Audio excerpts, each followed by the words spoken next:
La claridad que precede al amanecer les encuentra mientras ascienden por las montañas de los Carducos. Kirísofo gana la cima junto a las tropas más ligeras, antes de que el enemigo tenga noticia.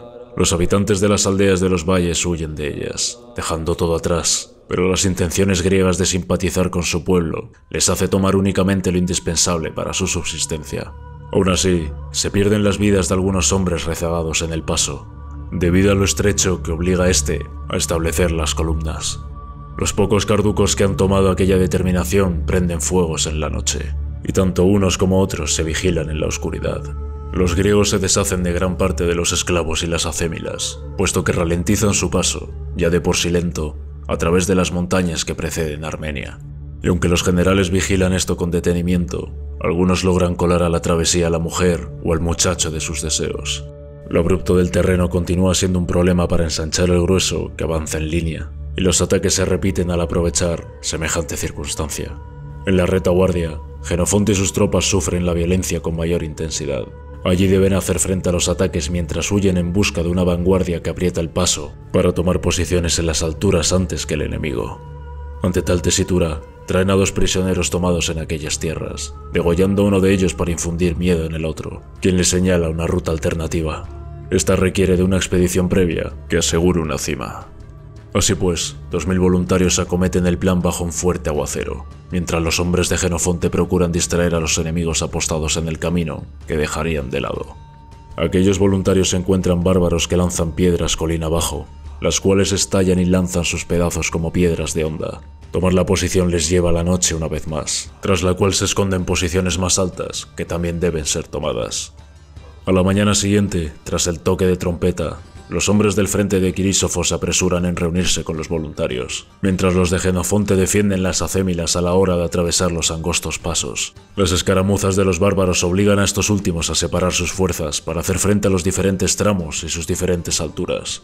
La ligereza de las tropas enemigas, su agilidad y su destreza con los arcos merman las fuerzas griegas hasta el punto de entrar en términos de negociación con ellos.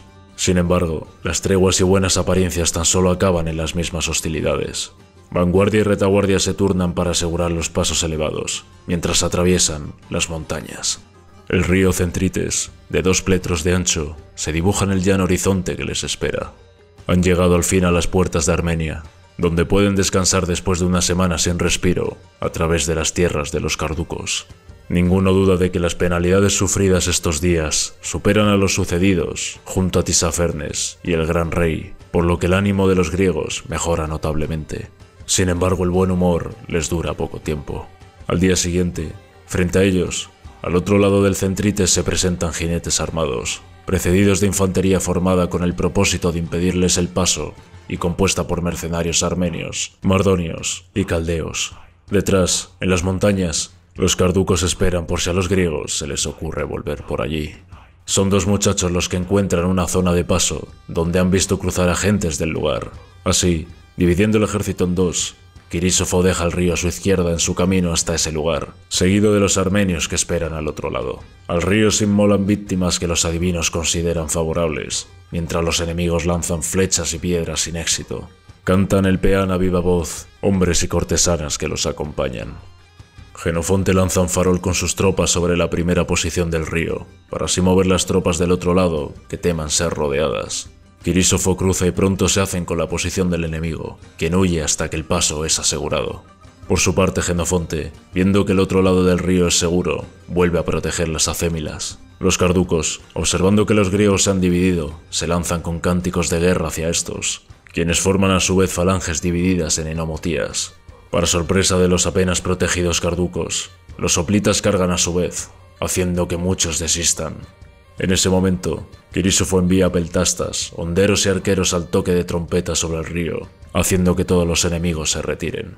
Pero este es otro farol, y los pocos griegos que aún quedan en ese lado corren a reunirse con sus compañeros. De esta manera, Cuando los carducos quieren darse cuenta, casi todos han escapado, y solo algunos caen heridos bajo las flechas que se lanzan ya casi al final. Las tierras fronterizas de la llanura carecen de aldeas debido a la hostilidad de los vecinos del sur, por lo que no encuentran rastro de personas hasta una aldea situada a no menos de 5 parasangas. En las jornadas que les conducen hacia el noroeste, encuentran víveres y poblaciones con buena disponibilidad de recursos, hasta llegar a orillas del río Teleboa, en Armenia Occidental. Allí, el gobernador y amigo del rey, Tiríbazo, se reúne con los generales griegos para llegar a treguas que aceptan de buen grado. De esta manera los griegos pueden avanzar, seguido de las fuerzas del gobernador, a una distancia de 10 estadios. Durante una de aquellas noches, comienza a nevar. Los generales disponen los distintos cuerpos en diferentes aldeas, con la intención de que todos encuentren un techo. No obstante, las voces de algunos aseguran la presencia de antorchas en los alrededores, que pueden pertenecer a otro ejército, por lo que vuelven a reunirse a cielo descubierto, por si son atacados.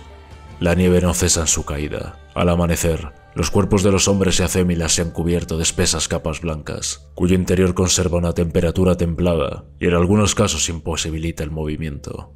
Poco a poco todos salen de aquellos nidos para encender fuegos y restregar manteca y aceites por su cuerpo para no perder el calor.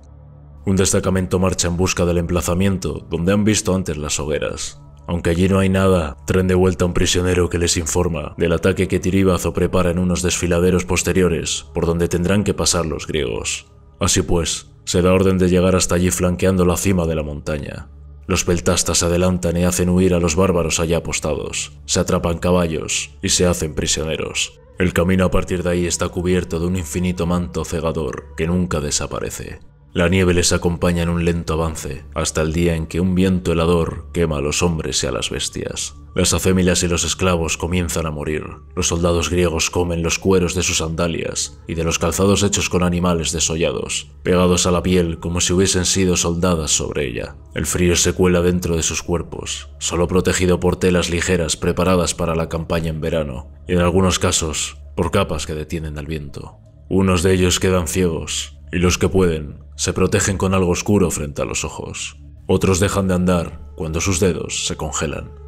El penoso avance deja a los más débiles atrás, y no son pocos los que perecen antes de llegar a la aldea donde se les da cobijo.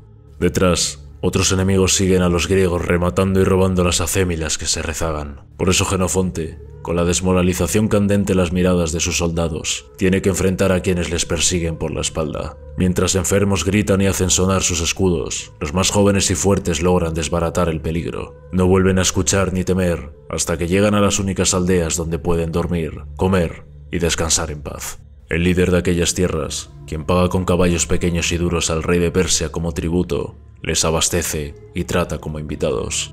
El vino y el alimento no les falta durante el tiempo que pasan en sus hogares, muchos construidos bajo el suelo, mediante estrechas aberturas que preceden amplios habitáculos. Aquellas tierras de Armenia les permiten descansar y recuperar el aliento antes de continuar.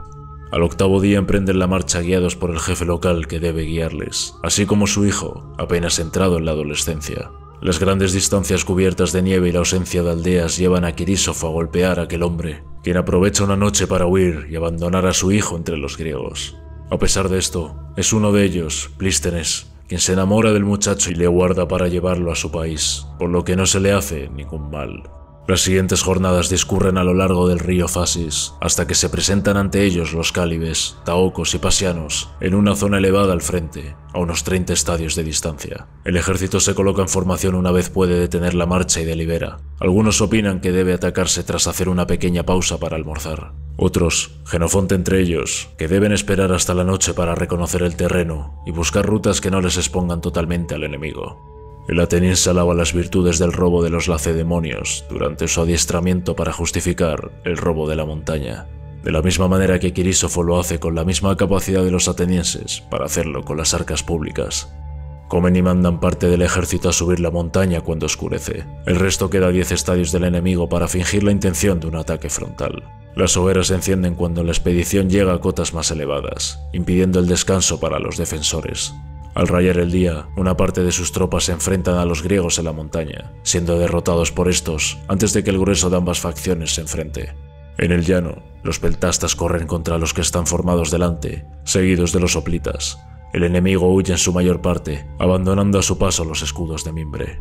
Así los griegos pueden tomar la montaña y encontrar aldeas con abundantes y buenas provisiones. Pero pronto, ya en el país de los taocos, descubren que estos se han resguardado en fortificaciones donde guardan todo lo que tienen. Por ello, llegados hasta uno de estos lugares sin que les queden víveres, disponen el ataque.